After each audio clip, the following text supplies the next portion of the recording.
Hey, welcome everybody. Welcome back to Girls Last Tour episode 3. And yeah, probably the last one that I'm gonna record for this batch because I do have an exam in less than 2 weeks actually. Hopefully you're not even gonna realize that this is happening because I have recorded 3 episodes now and I probably only gonna release the first episode in around a week, so best case scenario, you're only gonna realize that at that point in time. Other than that, I can't wait to get into it and see what we're gonna go through this time. What kind of wild, free thoughts are gonna hit us on our further journey, because as far as I know, we're going up, right? So will be very interesting to see what structures we're gonna find, what kind of like survival situations we're gonna get ourselves into, what kind of like goofiness is gonna come from you, and what kind of maybe more serious talk is gonna come from Chi, and how our relationship keeps developing. And it will be very interesting also to see what new concepts we're gonna talk about, right? Freely in that naive kind of way that we've kind of gotten to know in the first couple of episodes. Yeah, I mean, that's about all I have to say to that. Let's jump into it. Like I said, this is probably the last one of the batch, so I will have some time in between to maybe talk to people and kind of have them tell me if I can look at the staff, right, the voice actors and the directors and whatnot for the next, or like for episode 4 or for episode 5, and I can probably also get some time to process everything that's been happening so far and develop new ideas, maybe get some like theories or ideas in that I personally would love to talk about.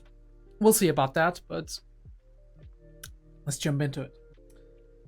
I got the episode ready to go. This time we're gonna watch the scum / whatever subtitles. We're gonna rotate them until somebody tells me if one of them is not good. We're gonna start the episode in 3, 2, 1. Oh, right into your OP. Cool.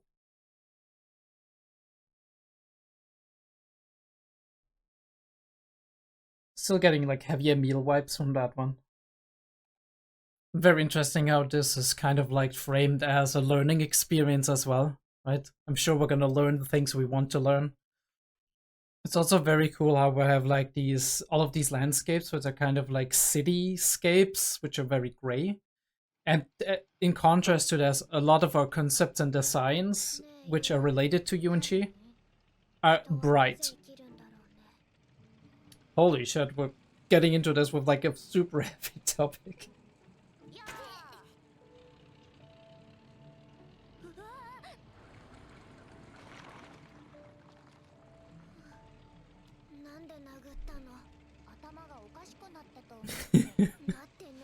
I mean, that is a loaded question.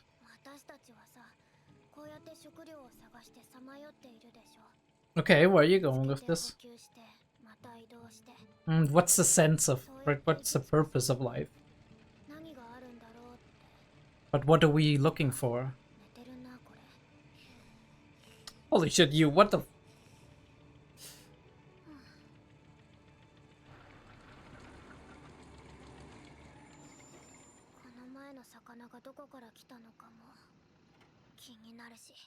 Curiosity, it drives us, oftentimes.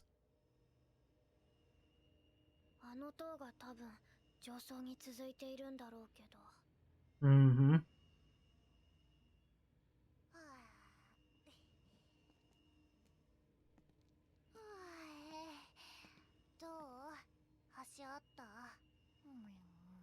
Oh, that's really cool. She actually has the cross on her uniform, so it's almost like they switched uniforms.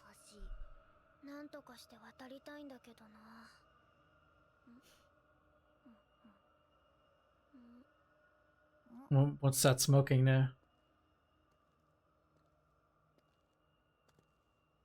Wait. That looks like a cigarette.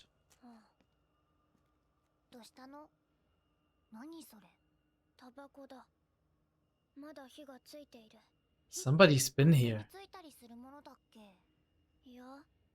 It can, but very rarely.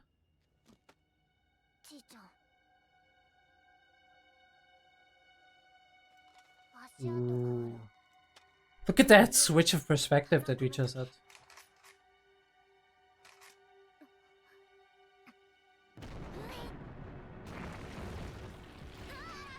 Oh, yeah.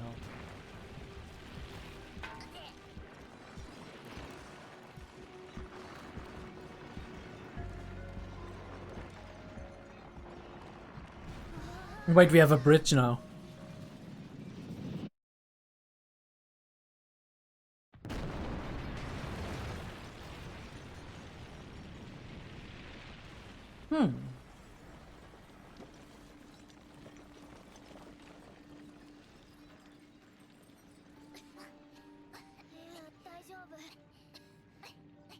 Is that a lady? No, not necessarily.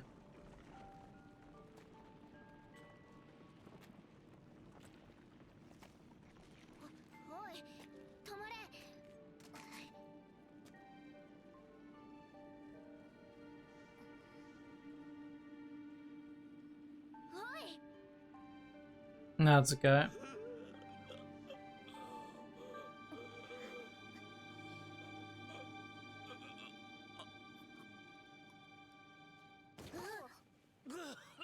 Mm-hmm. 大丈夫？ごめん、久しぶりすぎてうまく喋れなくて。Oh, alright. I know the feeling, actually. ビルを倒したのはあんたか？ああ、僕がやったよ。橋を架けようと思ってね。いや、まさか人がいるとは。巻き込まれなくてよかった。He looks like the professor type. 僕は金沢、地図を作りながら旅をしてる。銃を下ろしてもらえないかな。下ろしていい？いいよ。あの溝がどうしても渡れなくてね。いい案だろう。これの上を登る。I mean, he could have broken down as it fell. それは。よいしょよいしょ。よ。こっちも。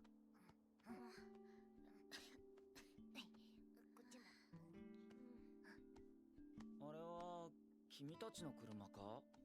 まあ。行き先は？溝を越えて塔まで行ってみようかと。塔？上層の入り口じゃないかなって。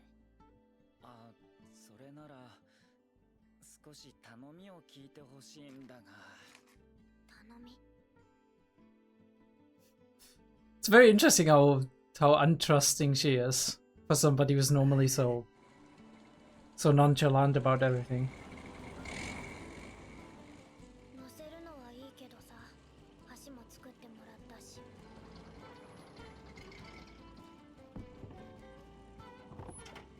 ほら。これを登るのは苦労するな。ストップ。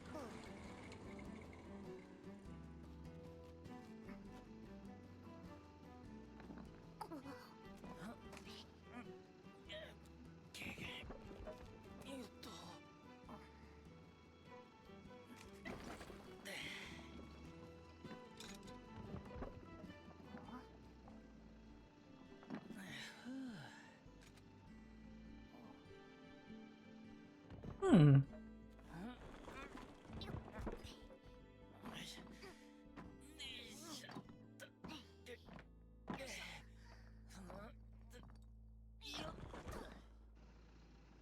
Chi-chan.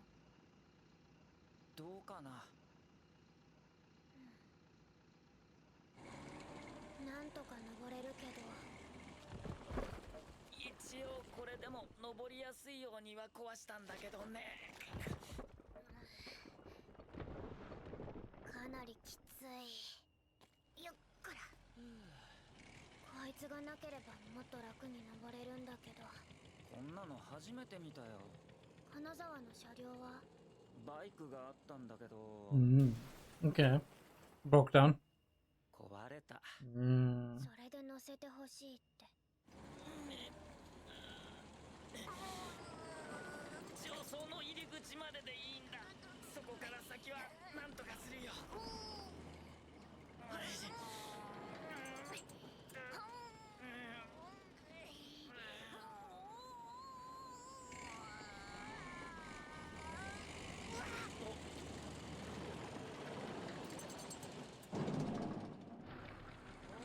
登りきったね。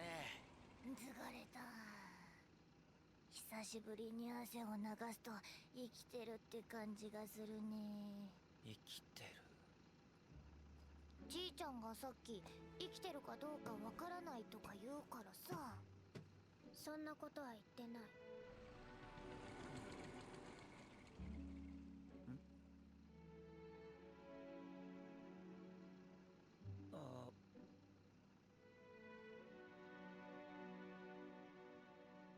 ありがとう。Sure, I mean, we offered before. I mean, you heard them. It's Cheeto. Okay, interesting. Cheeto. Cue the XQZ meme.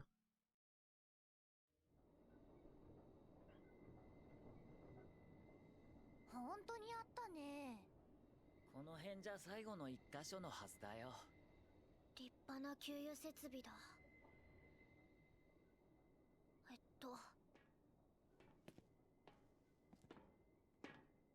これかな。ホースはないか。はゆ、ここに持ってきて。はーい。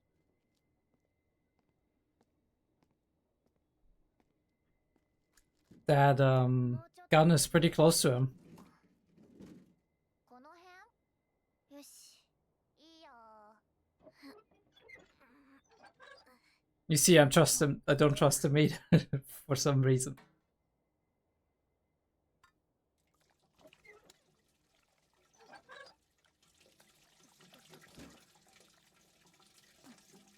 Interesting refueling stations that they have. 本体に移して、もう一度組んだら出発だ。足上げて。あ、ごめん。狭くて悪いね。いや、乗せてもらってる身だからね。でも金沢の地図のおかげで給油できる場所もすぐ分かったし、お互いありがたいってやつだ。この辺りは住宅型の建物が多いね。What is the soundtrack? 続く連絡塔の周りはかつての人口密集地だからね。今じゃ誰もいないが。じゃあここに住んでた人たちが塔を作ったのかな。いや、違うんじゃないかな。How much do you know, my dude? 型の都市を作ったのはもっと古い人間だよ。僕たちの祖先はその古代人の作ったインフラに住み着いたに過ぎないと僕は思うけど。なるほど。A reality that's very common, isn't it? Hundreds of years, houses stand and get renovated over and over. なかなか近づかないね。とずっと見えてるのにな。 Yeah, it's gigantic. You don't even have any idea when you're all the way far away. ちゃんと合ってるの？その地図。合ってるさ。給油設備の位置だって間違えなかっただろ？ I mean, it was the first thing that was correct. どうやって作ったの？バイクであちこち走り回って高いところに登って確認したりしてね。じゃあこの辺も来たことあるんだ。ああ、あの溝にまだ橋がかかってた頃にね。この階層はほとんど地図にしたよ。Hmm. 見せて見せて。 Cartographer of some sort. 気をつけろよ。そいつは他人の本を燃やしたりするぞ。Why are you smiling like this? 燃 Are you sure? Are you sure? そんなに大事なの？生きがいだよ。生きがい。めったに人に会うこともない世界じゃ他にすべきこともない。こいつをなくしたら僕はきっと死んでしまうよ。よし、燃やそう。やめてくれ。というかなぜ？なくしたら本当に死ぬのかなと思って。何かお前は。悪魔です。君たちにもあるだろう。大切なものが。大切なものか。I wonder. I mean, she has her journals, right? まあ大事だな。でも死ぬほどじゃないけど。Yeah. ユウは自分の食料は死んでも離さないだろう。そんなことはない。ことはない。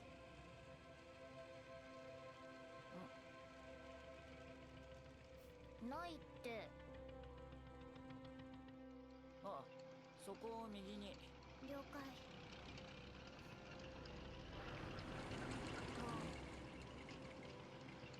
もうすぐのはずだよ。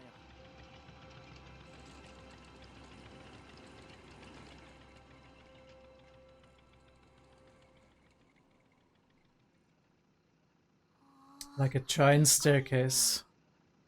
でかい。ねえ、これ登ったらさ、上の階もまた地図にするの？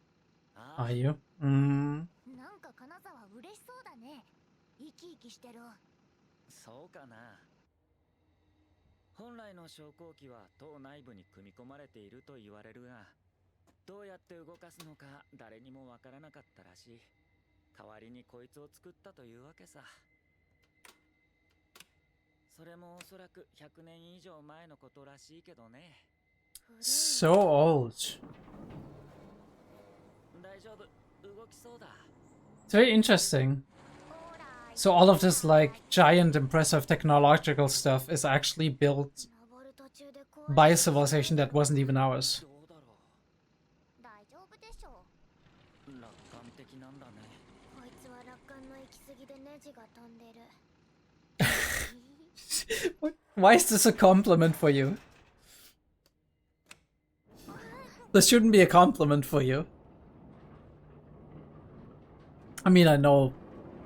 I have an inkling why it is a compliment for her. でもさ、上に行ったら案外食料もあって人もいっぱい楽しく暮らしてたりするかもね。Who knows? Oh. Yeah, the perspective.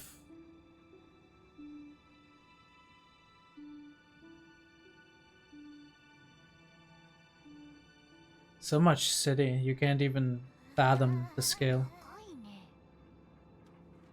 Oh, he's a photographer too. 確かにここの階層は食料を調達できる場所がほとんど残っていない。燃料や水の出る場所もどんどんなくなってる。 Afraid of heights. もしかすると上の新しい階層ほど都市機能が残っている可能性もある。これも憶測だけどね。じいちゃん、どうしたの？なんでもない。無理して立たなくても。いや、大丈夫。高いところが苦手なのかい？なんで金網とかないんだ。いい景色じゃん。きっと I know the feeling. 判断したんだろう。傾いて落ちたらどうするんだ。こんな手すりだけじゃ。そんな簡単に傾くわけないじゃん。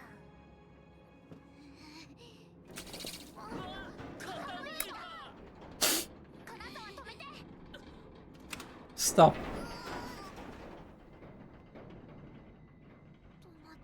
This is not gonna fix her fear.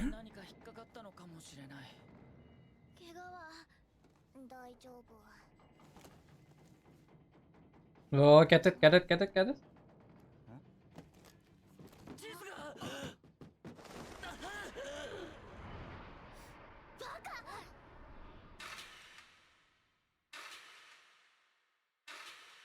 Holy, he actually jumped.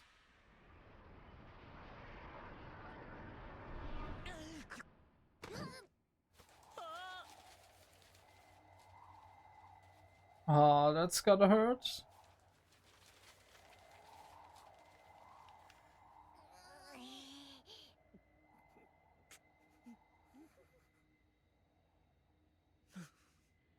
話してくれ。僕も落ちるよ。 They're still there. They're not gone.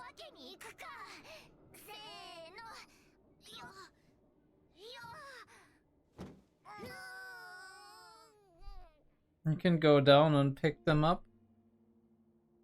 なんで金網とかないんだ。きっと資材の無駄だと判断したんだよ。どうせみんな死ぬんだ。生きる意味もない。 Oh no, my man got major depression. 直せるかな。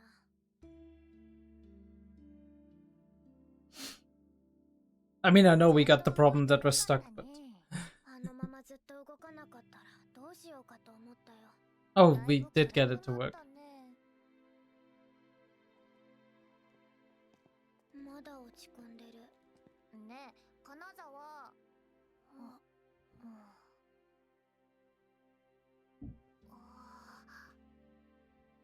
怪盗が生きてるんだ。あの一番明るい場所、何があるんだろう。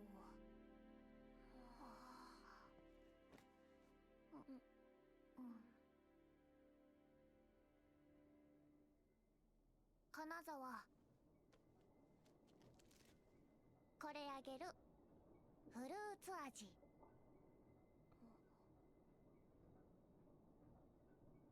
意味なんかなくてもさ、たまにはいいことあるよ。こんな世界でも。多分。だってこんなに景色が綺麗だし。 I mean... うまい。でしょ。 Yeah. ありがとう。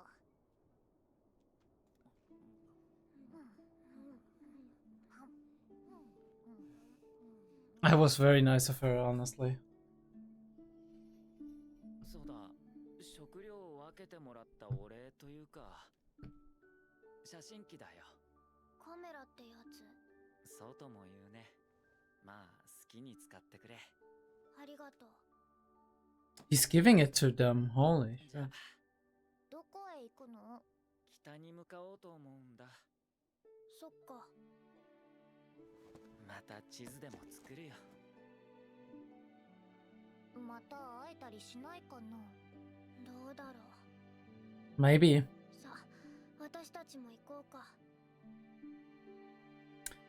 And now we have a camera. Okay. 時代が広くなったな。3人も悪くなかったけどね。ひとまずあの一番光ってるところを目指してみるか。何があるんだろうね。さあな。 Maybe people. I mean, I doubt it. Probably one person, maybe. Ooh. The camera breaks? Why? How? Oh.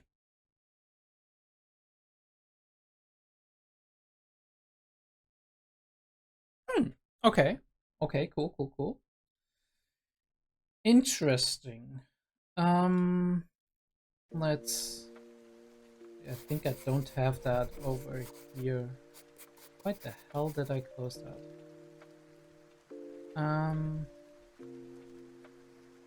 No, we need the subtitles. Okay. Let's put it on the screen, go all the way back. Cool episode. Very cool episode. Start with the OP right into it. No cold open, nothing. Like I said, really cool how we have like very bright colors whenever it comes like to motives and them themselves and the backgrounds and whatnot. You do always have like kind of the greens and the pinks and whatnot that are in there, right? And the purples, but the cityscape itself is obviously a stark contrast to that, which is a gray and a white. And I do love this scene as well because we have like a clear line that we're going towards, right? We're heading towards a goal while we leave something of ours behind, in this case the uniforms, for whatever reason. Maybe that has some kind of symbolism.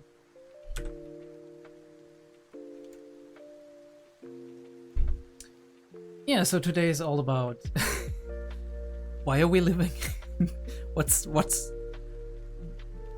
the sense in all of it, right? What are we living for, basically? Because obviously we scour for food, we do all the survival stuff, right? We seek shelter, we keep our clothes clean, we wake up in the morning and go to work, right? Everyday people today. So what are we living for? What's the purpose of life? It's very interesting that in the moment that we're asking these questions, we're actually meeting some outside perspective rather than just talking amongst ourselves, where we have maybe somewhat of a very similar perspective in terms of how we grew up. We do have somebody who's a little bit older, who, well, we don't know if they have been in the war or if they've like, doesn't seem like a soldier, of course, more seems like some kind of, I don't know, like, I said cartographer because he was doing the maps, but he could have been a prof, he could have been a historian, he could have been a teacher, he could have been all kinds of things, right? He looks a little bit, in terms of how he's drawn, like this stereotypical like professor in like manga and whatnot. That's why I pointed that out. I didn't actually spot his camera or identify it as a camera immediately. It took me quite some time till I did identify that. It's also very cool how he approached this. We do see, now that we have a different person in the mix, we do actually see how differently he is treated in the beginning as opposed to how the two of them treated each other from episode 1, minute 1 on, right? So we do see the clear contrast of, yeah, they have a lot of familiarity between the two of them, as opposed to what we do have with him and the group of girls who are like, can we trust him? Is he like out to maybe steal a vehicle, right? Like steal our resources? Is he gonna, right, do something to us? There's a lot of insecurities in there because we don't know the person, even though he seems nice in the beginning. He just almost dropped the building on us. He could be a crazy madman, you know? But yeah, through teamwork, through like just working together, and him not doing a lot of talking and more doing like showing his actions, being like, okay, let me get you a proper road and whatnot. We're actually working together, and as we're working together, we're building rapport, right? We're starting to kind of pick up the little signs as well, right? Because a lot of what's going on in our facial expression and what's going on in our nonverbal behavior is giving you a good idea of what the person opposite of you is kind of like. And the few things you're kind of like, the few words you're exchanging in a more relaxed manner, right? If you're not clearly like, you're not talking, you're not having a dialogue with like one certain goal, you're more having small talk, you're having just a casual dialogue, you get a lot more out of a person's general personality, out of their goals, out of like their worldview, if you talk to them on a casual level rather than talking to them in a goal-oriented manner, at least when you're getting to know the person. Obviously, in many situations such as work or therapy or whatever, it is very important to then switch over to that goal-related mode where you are defining what do I actually want to achieve in the time that we have together, and where do we want to go from there, and how do we go there, right? Like what methods do we use to get to that point? What do we want to explore? But in this specific case, obviously, we do have a goal ahead of us, which is cross that chasm with the building that we just dropped, and get the vehicle over there. But aside from that, we don't have any goals. So the empty space that we have is getting filled in by casual conversations, by just exchanging exchanging thoughts. And now we are picking up again the process of thought that we did have earlier, which is like, even aside from like just saying like, oh, where do you want to go actually? And they were like, okay, we want to go up the tower. Maybe there's like another city up there. And then he's casually filling in some planks. He's like, oh, by the way, there's a refueling station. And they keep talking about what has he been doing, right? He's like, I've been drawing these maps and kind of like drawing everything out and scouting the area. And I've been here a couple of times because frankly there's not much else to do actually, because you don't meet people a lot, and what else am I gonna do, right?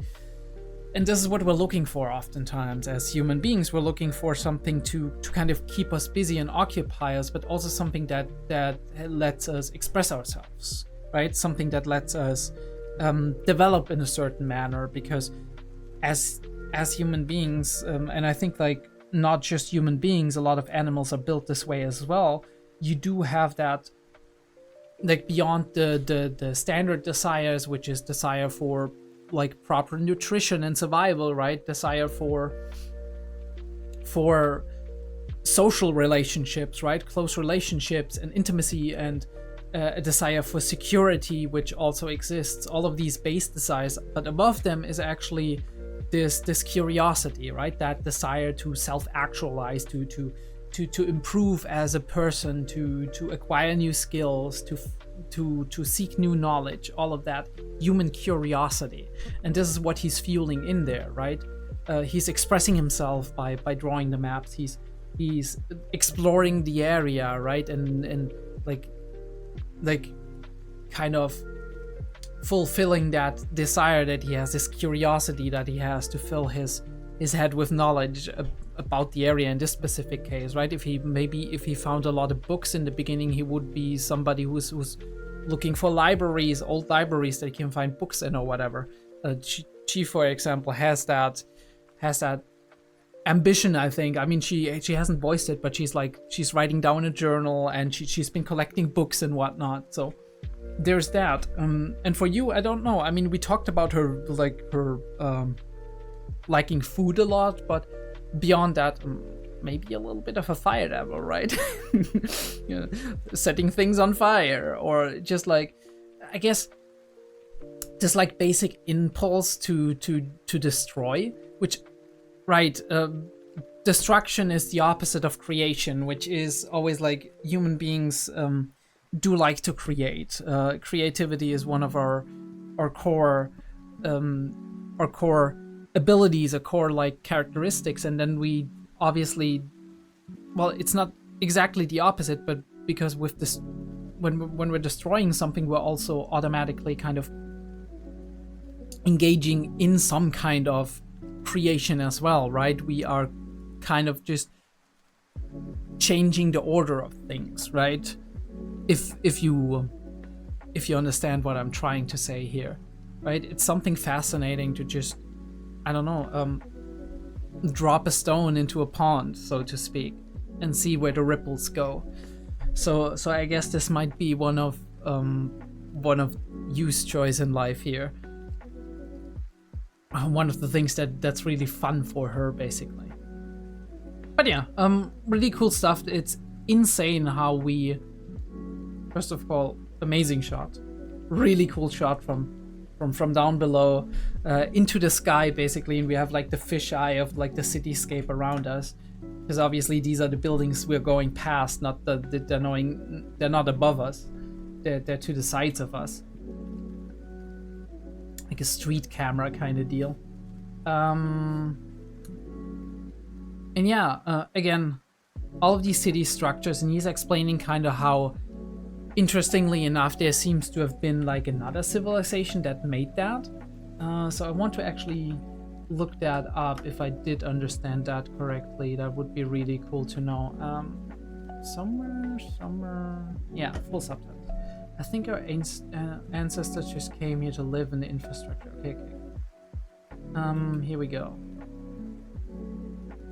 She's like, maybe the people who lived here built the tower, and he's like, no, I don't think so.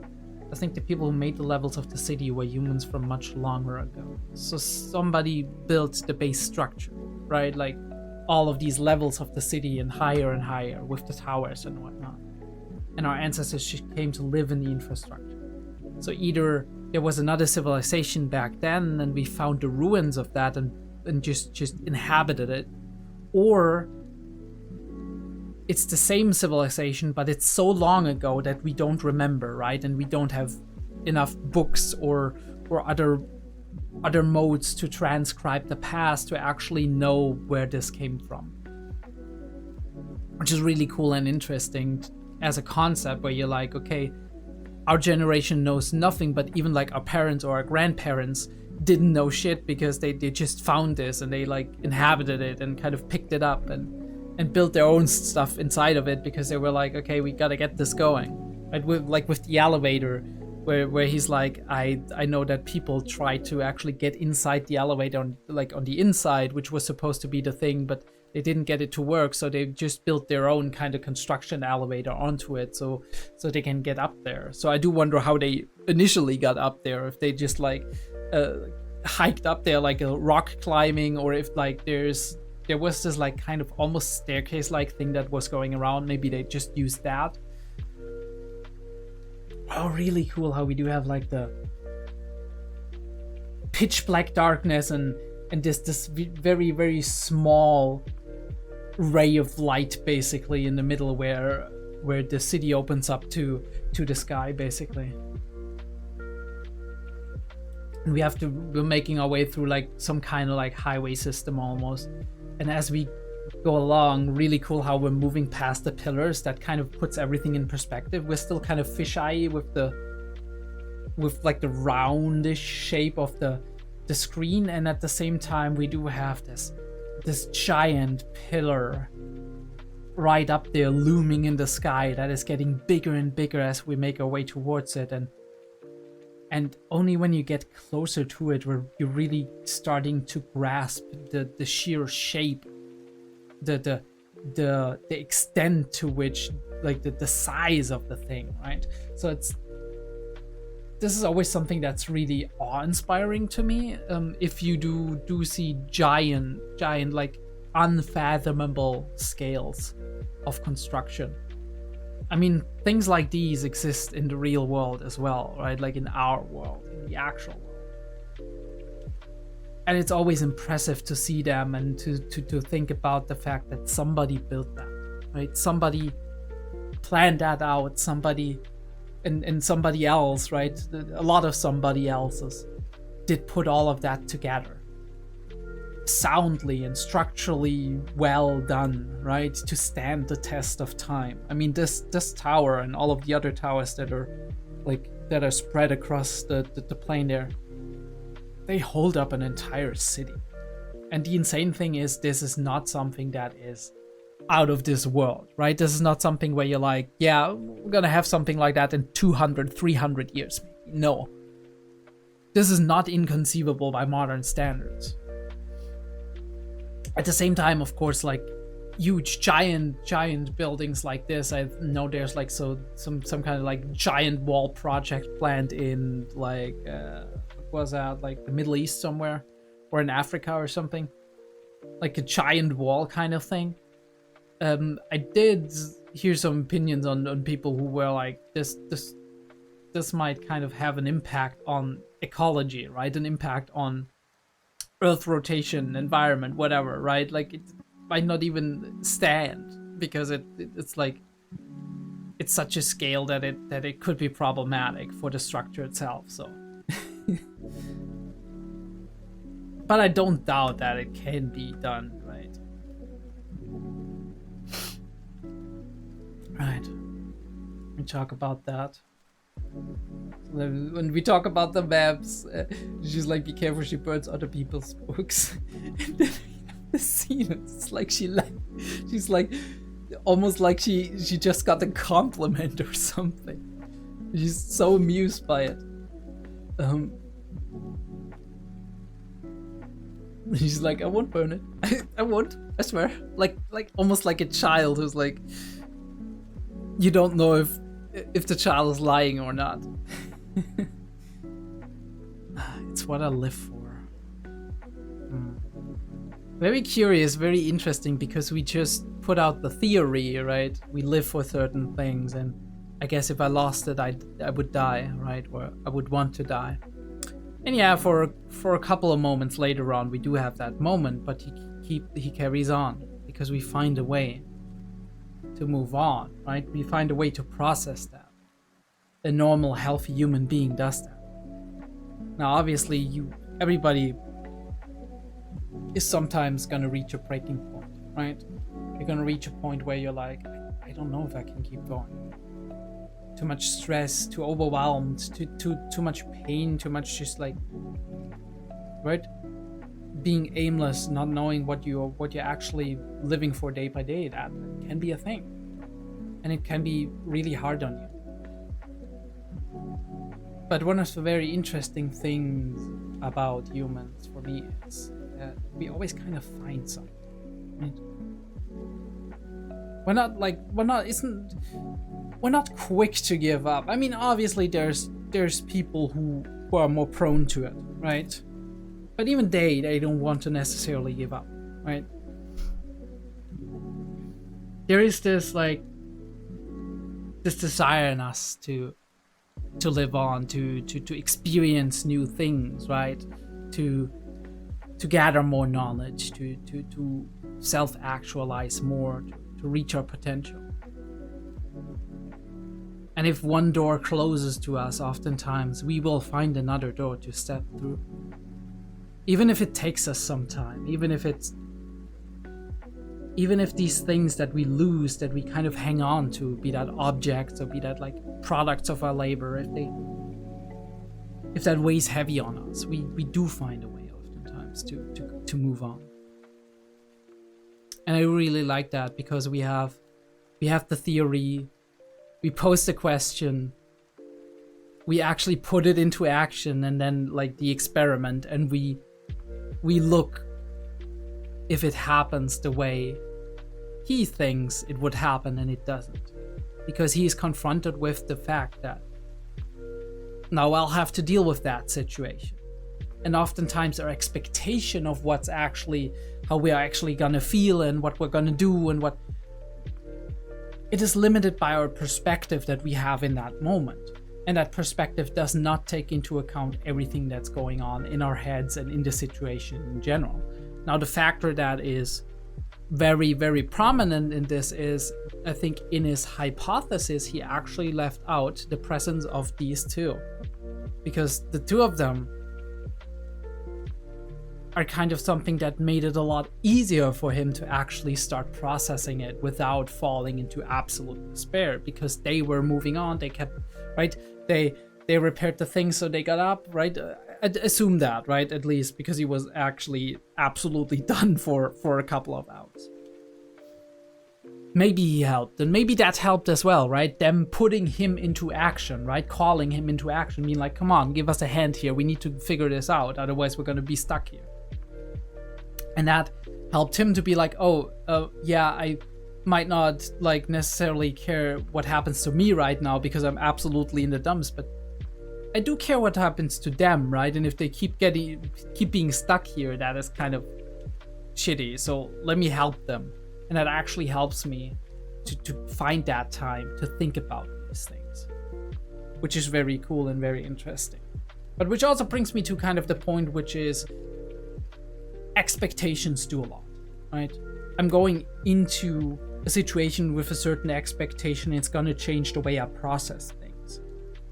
But oftentimes there are variables that we can't foresee. And one prime example that I keep bringing up is fear and anxiety related things, right? Because oftentimes if you are afraid of something, Tito, for example, being afraid of heights, I guess the best thing in this case is to confront it. Why is that? Because oftentimes the fear of the thing itself is exponentially higher than actually the thing itself.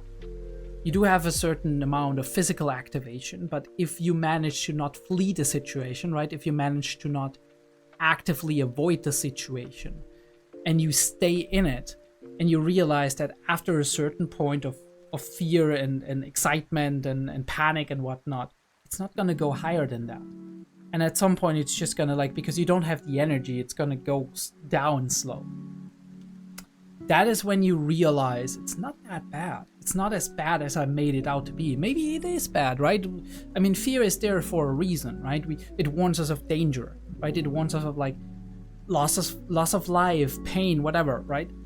It's there for a reason, but oftentimes we make it bigger than it actually is. And that goes for other concepts in life too, right? Like, if I lost this thing that I did, right? Like this, my life's work, what do I know, right? Like a scientist who was like researching something for like the longest time, and it all breaks apart because, I don't know, funding isn't there, or like his theory fails or whatever. Now, the first thought might be, this is the end for me, right? I put all of these resources, all of my life led to this, and now it's a failure. But maybe it is that moment that you need to actually realize something, right? Or to start the process, to go in a direction that will lead you in the end to on a road that is the road you were always meant to, or that you always wanted to walk, right? If I've learned one thing talking to people across, like, over the years, it is that the weirdest roads lead to where you eventually land, right? Like, I've talked to so many people who started out having one goal and then doing something completely else due to their own life circumstances and different things coming together, and then their priorities or motivations shifting, and now they're actually pretty happy and they're pretty okay with what they're doing, and which is really cool. So yeah, but we're asking all the life questions here, right? Like, all the important things. What did people do? Why do people fight? Why do they kill each other? Why, right? What is the meaning of life? What do I live for specifically? These are all questions that we have to ask ourselves, and it's all questions that we're not gonna find tomorrow. We're gonna find them across years and years, decades of our lives, of just experiencing new things. And it is also a question that where the answer is always highly subjective, right? It is very specific to who you are and how you see yourself and how others see you, and where you locate yourself in life, what you treasure, what you value, what you gain joy from, right? And all of that is dependent on how you grew up, and a little bit genetics as well, and who you grew up with, and what you're doing today, like all of these things. And they lead you to where you eventually, and it's never gonna be something that you're like settling on and you're gonna do that for the rest of your life. Maybe for some people, like rare cases, right? They do this one thing, but oftentimes for many people across the decades, it's different things that they're interested in, different things that they think gives them kind of the feeling that they're truly alive, which you later on actually even talks about. You wouldn't give up your food even if you were dead. And she's like, that's not how it is.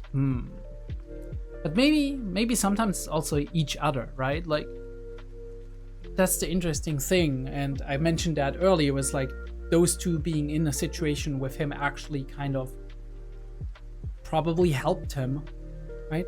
Sometimes people can fill in these gaps as well, right?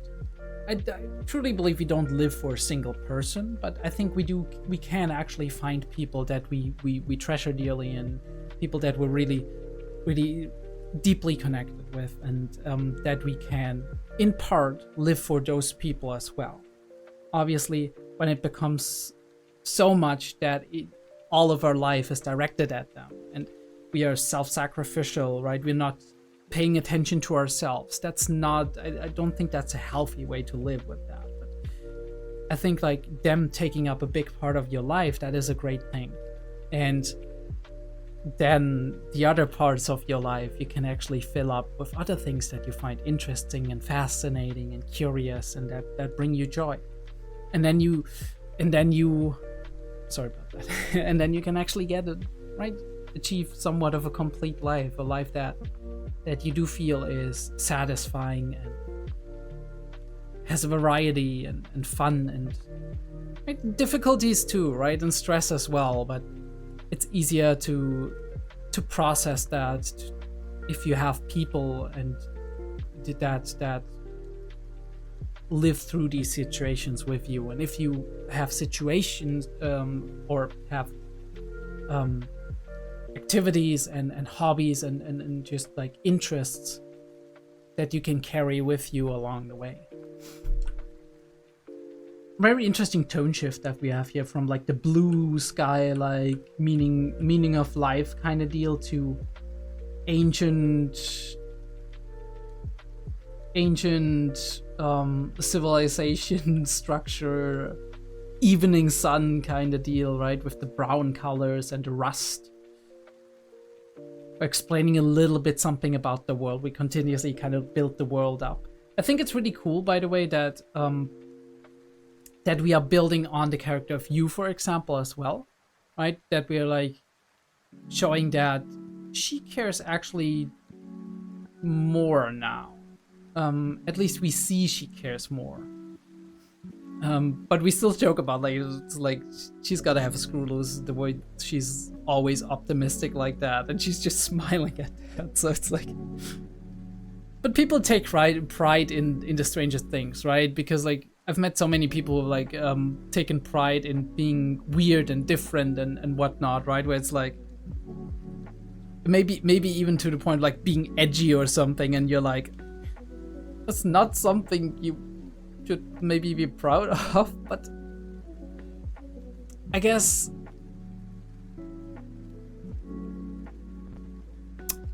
differentiating yourself from the mass, right? Being different from the mainstream, or being different from people in some way, right? Having your weird quirks, that kind of reconfirms that you are your own individual, that you have some uniqueness about you, and that if the world lost you, there would be something lost.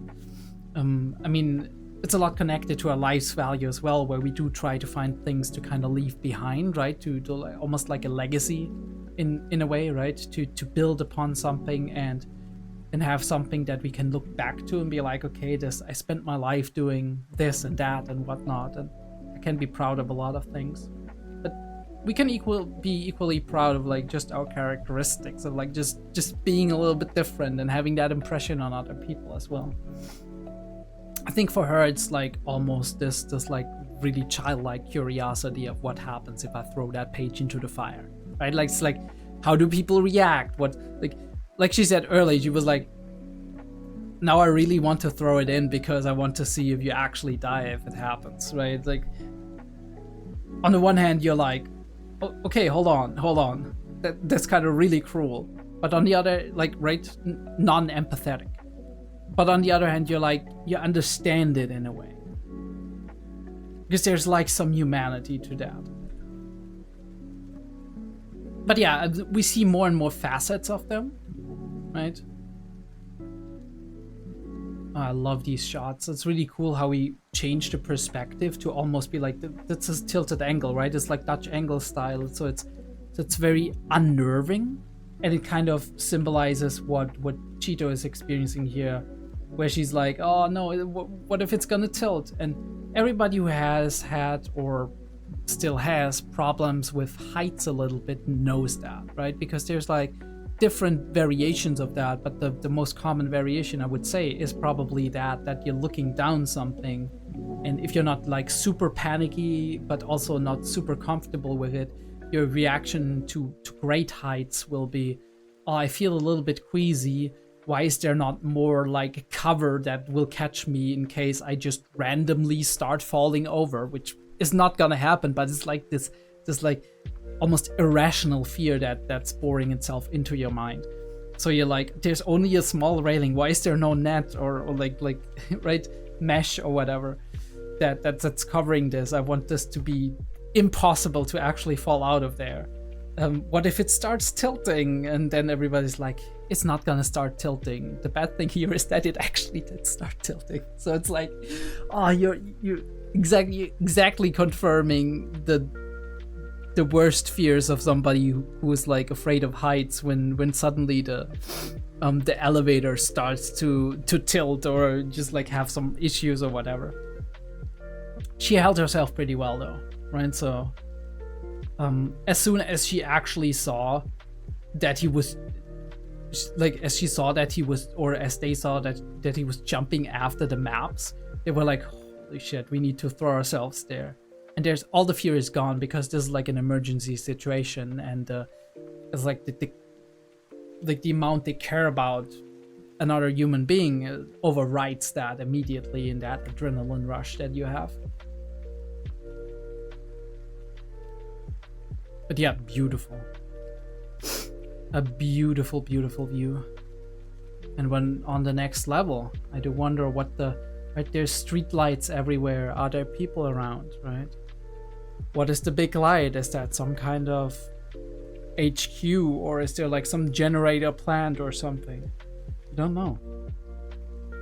Yeah, exactly. That's what I meant, right?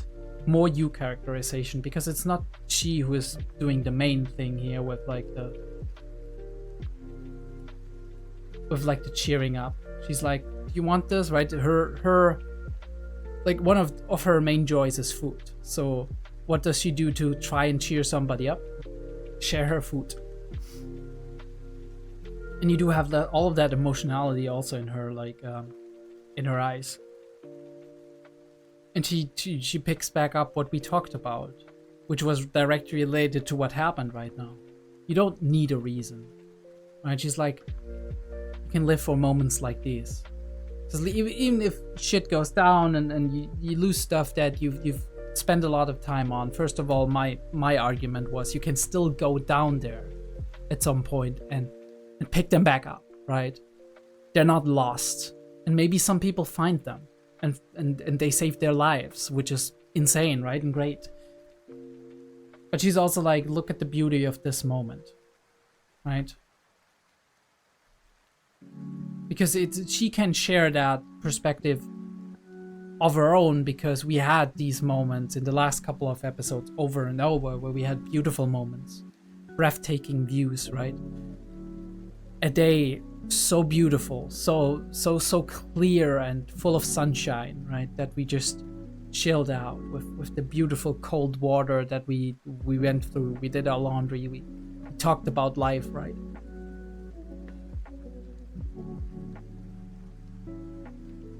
And these are moments that you can live for as well, right? Because they have some inherent like beauty inside of them. Mm-hmm.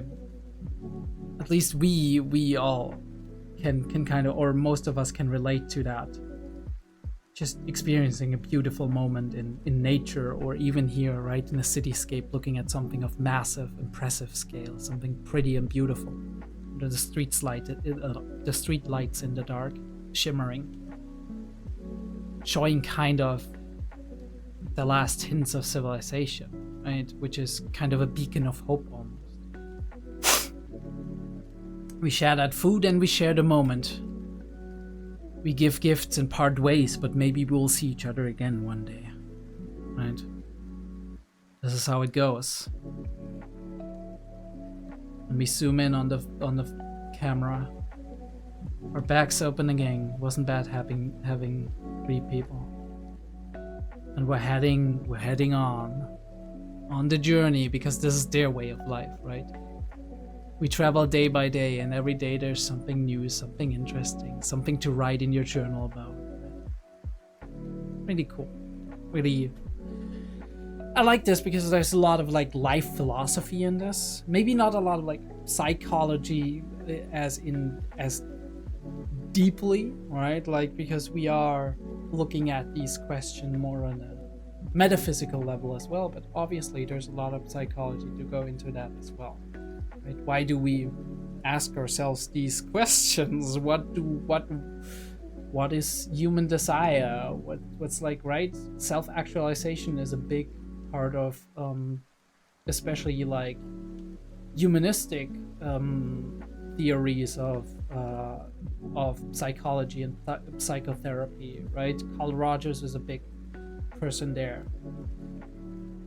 When you talk about like the the basic desires of human beings, right? The pyramid, which is not Carl Rogers, but it's one of the most prominent theories of humanistic theories on psychotherapy.